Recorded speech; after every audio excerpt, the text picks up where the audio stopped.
Hi, I'm Kai, and I'm responsible for the user interface, the network controller, and the main controller logic, as well as the RAID 5 file distribution system. Hey, I'm Aaron. Our work on the project consists of the file management protocol, the database structure and management, and the network visualization tool. I'm Ben, and I worked on the networker, the main controller, and some testing tools for the HIVE Queen server. And I'm Brian, and I helped design the user interface as well as the encryption pathway and figuring out how to split up files and distribute them amongst the network. And we are Team HIVE. So HIVE is a semi-decentralized cloud service alternative, and the impetus for this project was my team and I having some concerns with conventional cloud services. So for instance, recently Google Drive had an issue where if you had a text file with only the number 1 in it, then you would receive a copyright strike on your whole account, as well as just having a general wariness with having third-party moderation and who has access to our data. So that's where HIVE comes in. So HIVE is an extremely secure, semi-decentralized alternative where essentially you donate storage on your computer to receive storage on other people's computers across the network. So essentially it's for people who are looking for the convenience of cloud services while maintaining the utmost of security.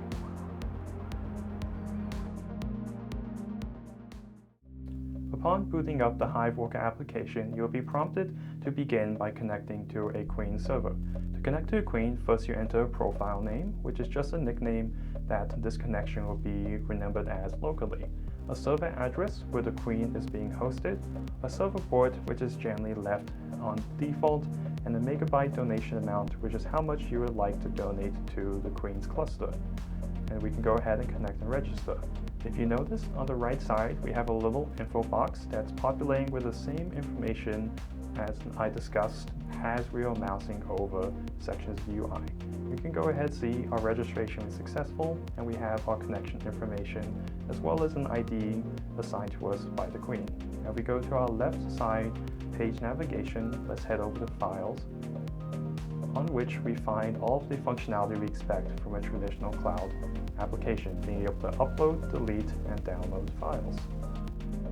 So the file we're going to be testing with today is a test.txt file just containing the quick brown fox jumped over the lazy dog.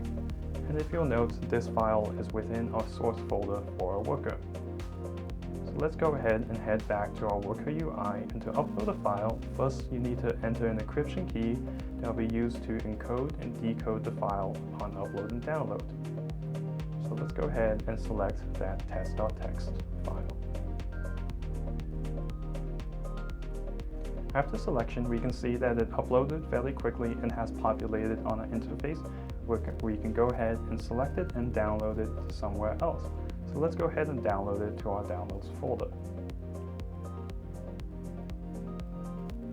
In addition, we can see that that prior upload has also consumed some of our storage.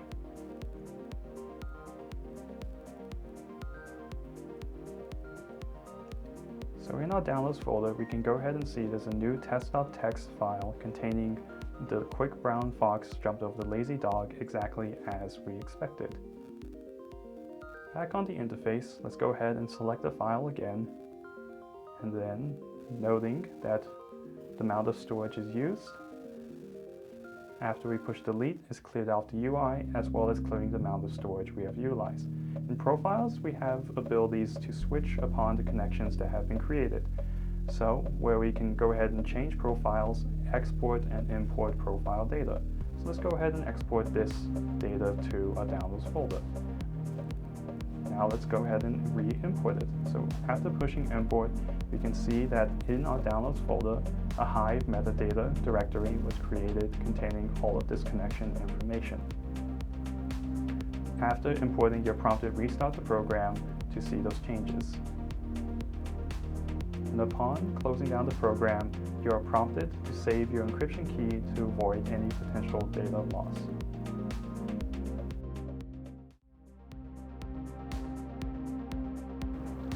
Over the course of our 16-week development cycle, we completed 84 issues and pushed 360 commits to our Git repository. Our adherence to the standard agile process allowed us to pivot to meet new design constraints as they presented themselves. For example, after conducting a user study with 16 people of varying backgrounds, a UI redesign needed to be prioritized. The resulting changes took our project from this to this. Now, let's change directions and talk about the tech stack. On the client, we use Node with the Electron framework for cross-platform compatibility and web-based UI design. We use Bootstrap for the user interface and NaCl or Salt for the encryption library. On the server, we use Java and SQLite for the network file distribution management. The diagram shown here shows the different software components and how they communicate with each other.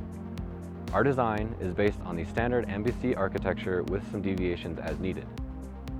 As you can see, each of the different main components are separated into their own library. The controller houses the application's main logic and will send instructions to each of the components as they are needed.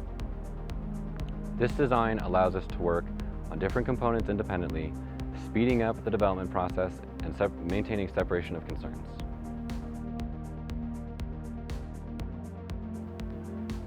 The HIVE project was a challenging undertaking for everyone on the team.